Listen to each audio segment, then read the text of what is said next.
নমস্কার, কৃষ্ণা টক্স বাংলা চ্যানেলে আপনাদের স্বাগতম। আজকের ভাবনাটি আমাদের হৃদয়ের গভীরতম অনুভূতিকে স্পর্শ করে। মালা যখন গাঁথো তখন পাওয়ার স্বাদ যে জাগে। এই কথাটির মধ্যে ভক্ত আর ভগবানের যে নিবিড় লীলা লুকিয়ে আছে, আসুন আজ সেই রহস্যের আবরণ উন্মোচন করি। বন্ধুরা, ভেবেছেন কি কখনো মালা গাঁথা মানে আসলে কি? এটি কি কেবলই তুলসীর কাঠের কয়েকটি দানা যা আঙুলে ঘুরে চলে? না, ভক্তের হাতে যে মালা, সেটি শুধু দানার পর দানা নয়, সেটি তার হৃদয়ের জপ, ভালোবাসার সুর আর ভগবানের সঙ্গে এক নীরব আলাপন। এই মালা হলো আত্মার সেতু। যখন একজন ভক্ত এই মালা হাতে তুলে নেয়, সে আসলে তার মনের গীতগুলো খুলতে শুরু করে। প্রতিটি দানায় এক একটি শ্বাস, প্রতিটি শ্বাসে এক একটি হরে কৃষ্ণ হরে কৃষ্ণ। এটি শুধু মন্ত্র নয়, এটি ভগবানের কাছে নিজেকে সমর্পণের ভাষা। ভক্তের জপ ও ভগবানের প্রতিশ্রুতি। উপনিষদ ও বেদান্তের মূল কথাই হল জানার ইচ্ছা, আর ভক্তি হল সেই জানার শ্রেষ্ঠ পথ। ভগবান শ্রীকৃষ্ণ শ্রীমদ্ ভাগবত গীতায় বলেন, নবম অধ্যায়ের 34 নম্বর শ্লোকে, মন মোনাব ভব মদ্ভক্ত মদ্দাজি মাং নমস্কুরু। অর্থাৎ, আমার প্রতি মন দাও, আমাকে ভজ, আমায় প্রণাম করো। যখন এই মন পুরোপুরি কৃষ্ণে নিবেদিত হয়, তখন আর সেই মানুষটি একা থাকে না। মালা হয়ে যায় আত্মার সেতু।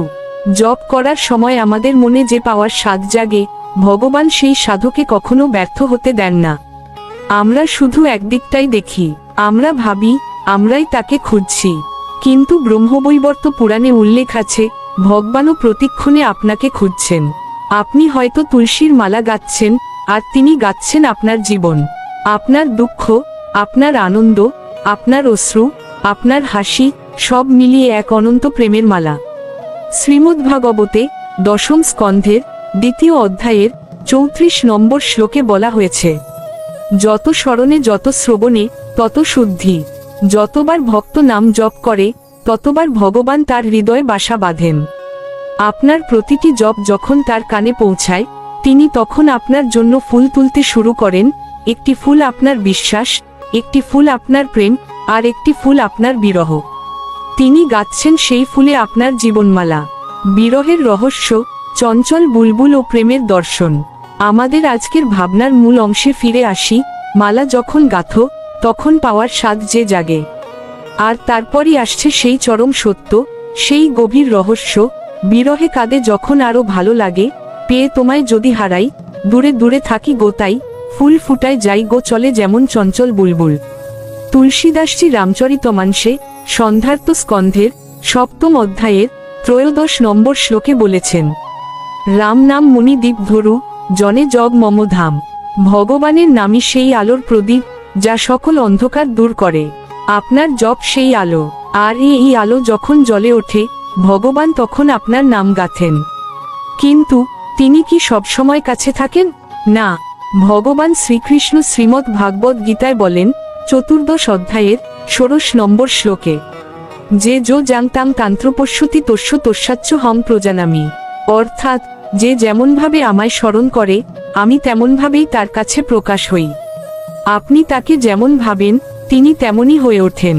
কিন্তু যখনই আপনার মনে বিরহ জাগে, যখন আপনি কাঁদতে শুরু করেন, তখন সেই বিরহের কান্না তার কাছে আরো মধুর লাগে।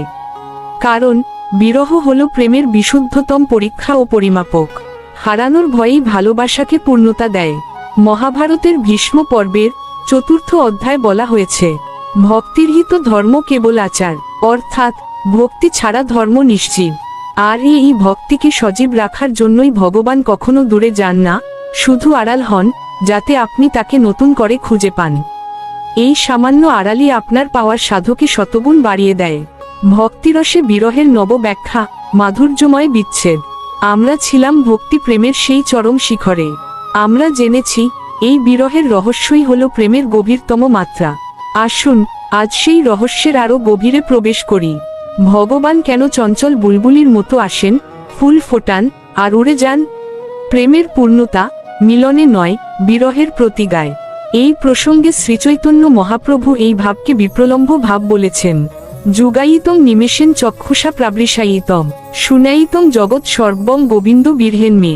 অর্থাৎ, গোবিন্দের বিরহে আমার কাছে এক নিমেষও যেন এক যুগের সমান মনে হয়। এটিই হলো বিরহের সর্বোচ্চ ভাব। যখন আপনি মালা হাতে জপ করছেন আর মনে এই শূন্যতা আসছে, জানবেন আপনার ভক্তি এখন এক নতুন স্তরে উন্নীত হচ্ছে। আপনার মালা গাঁথার স্বাদ এখন বিরহের আগুনে শুদ্ধ হচ্ছে। রাধা কৃষ্ণের লীলা, বিরহ হলো মধুরতম মিলন। বন্ধুরা, পদ্ম পুরাণ ও ব্রহ্মবৈবর্ত পুরাণ ঘাটলে আমরা দেখি রাধিকার বিরহ কেবল অশ্রুপাত ছিল না, তা ছিল প্রেমের সর্বোচ্চ প্রকাশ। যখন শ্রীকৃষ্ণ মথুরায় চলে গেলেন, রাধিকা প্রতিটি গাছ, প্রতিটি লতাকে জিজ্ঞেস করতেন, কোথায় আমার কৃষ্ণ? রাধার এই বিরহ প্রমাণ করে যে শারীরিক দূরত্ব প্রেমের গভীরতাকে কমাতে পারে না, বরং বহুগুণ বাড়িয়ে দেয়। তার প্রতিটি নিঃশ্বাস, প্রতিটি অশ্রুবিন্দু ছিল কৃষ্ণের নাম জপের চেয়েও তীব্র। রামায়ণেও আমরা এই বিরহের চরম রূপ দেখি। সীতার বিচ্ছেদের সময় রামচন্দ্রজি কেঁদেছিলেন একজন প্রেমিক হিসেবে, তেমনি ভগবান শ্রীকৃষ্ণও কেঁদেছিলেন রাধার সামনে। কারণ প্রেম মানে শুধু পাওয়া নয়, অন্তরের পূর্ণতা। আপনি যখন মালা গাচ্ছেন, তখন আপনার মনে যদি এই রাধার ভাব জাগে, যদি মনে হয় এই দানাগুলো হাতে ধরেও কেন তোমাকে অনুভব করতে পারছি না, তখন জানবেন আপনি কৃষ্ণকে রাধিকার মতো করে খুঁজছেন। আর ভগবান সেই বিরহ কাতর ভক্তকে কখনোই দূরে ঠেলে দেন না। তিনি তখন আরো বেশি করে আপনার মালার প্রতিটি দানায় নিজের অস্তিত্ব অনুভব করান। জপের শক্তি ও চরম সংযোগ, মুক্তির স্বাদ। আসুন আরেকবার আপনার সেই মালা গাঁথার মুহূর্তটিতে ফিরে যাই। আপনার প্রতিটি জপ আসলে ভগবানের কাছে একটি বিরহের মন্ত্র হয়ে পৌঁছায়। এই বিরহ হলো পাওয়ার জন্য ব্যাকুলতা। জপ হলো মনকে বন্ধন থেকে মুক্তির পথে নিয়ে যাওয়া। মহাভারতের শান্তি পর্বে বলা হয়েছে, মনুষ্যের মনি বন্ধন ও মুক্তির কারণ। শ্রীমদ্ভাগবতে দশম স্কন্ধের ৭ম অধ্যায়ের ৩১ নম্বর শ্লোকে বলা হয়েছে, কীর্তনাদের কৃষ্ণস্য মুক্তসঙ্গ পরং ব্রজেত। অর্থাৎ শুধু কৃষ্ণনাম কীর্তনে মানুষ মোক্ষ পায়। তাহলে এই মালা গাঁথার সাধিত মুক্তির স্বাদ। আমরা কেন বলি, পেয়ে তোমায় যদি হারাই, দূরে দূরে থাকি গোতাই? কারণ ভক্তের ভয় হলো, যদি কাছে পেয়ে যাই, তবে সেই পাওয়ার আনন্দে আবার তাকে ভুলে যাই। এই কারণেই ভগবান কখনো কখনো আড়াল হয়ে থাকেন, যেন আপনার পাওয়ার স্বাদ কখনো শেষ না হয়। যদি একদিন মালা গাঁথতে গাঁথতে আপনার চোখ ভিজে যায়, জানবেন সেদিন ভগবান আপনার পাশে দাঁড়িয়ে হাসছেন। আপনি কাঁদছেন ভক্তি থেকে, তিনি কাঁদছেন করুণায়। তিনি বলছেন, এই তো আমার মালা, আমি নিজেই গাঁথছি। আপনার দানাগুলো তার আঙুলে জ্বলজ্বল করছে।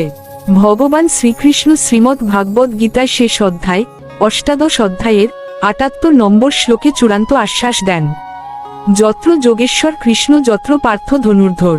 অর্থাৎ যেখানে কৃষ্ণ ও অর্জুন একত্র, সেখানেই কল্যাণ। আপনি যদি মালা হাতে কৃষ্ণকে ধরেন, আর কৃষ্ণ যদি আপনার হৃদয় ধরেন, তাহলে সেটাই জীবনের চরম সংযোগ, সেই বিরহের পরিচরম প্রাপ্তি। জীবনের প্রতি মুহূর্তই মালা গাঁথা। মালা গাঁথা মানে শুধু নামজপ নয়, এটি বিরহের মধ্য দিয়ে অনন্ত প্রেমের সাধনা। আপনার জীবনের প্রতিটি সুখ দুঃখ, হাসি কান্না, সবকিছুই এক একটি দানা। আর ভগবান শ্রীকৃষ্ণ নিজে আপনার সেই জীবনমালা গাঁথছেন। বিরহের ভয় নয়, বিরহের আকাঙ্ক্ষা নিয়ে জপ করুন। কারণ সেই বিরহের পথ দিয়েই আসে চরম মিলন। বন্ধুরা, আগামীকালের জন্য তৈরি থাকুন। প্রতিদিন সকাল 11টা এবং রাত 8টায় আমাদের চ্যানেলে নতুন ভিডিও দেখতে বা শুনতে ভুলবেন না। আমরা একসাথে শুনব ভগবান শ্রীকৃষ্ণের প্রেম, বিরহ ও জ্ঞানময় বাণী। তাই চ্যানেলটিকে সাবস্ক্রাইব করতে একদমই ভুলবেন না। আর আপনারা যদি একটি লাইক দেন, তাহলে ভিডিও তৈরির কাজে স্পৃহা অনেকটাই বেড়ে যায়। তাই দয়া করে একটা লাইক দিন। আবার দেখা হবে, কথা হবে পরের ভিডিওতে।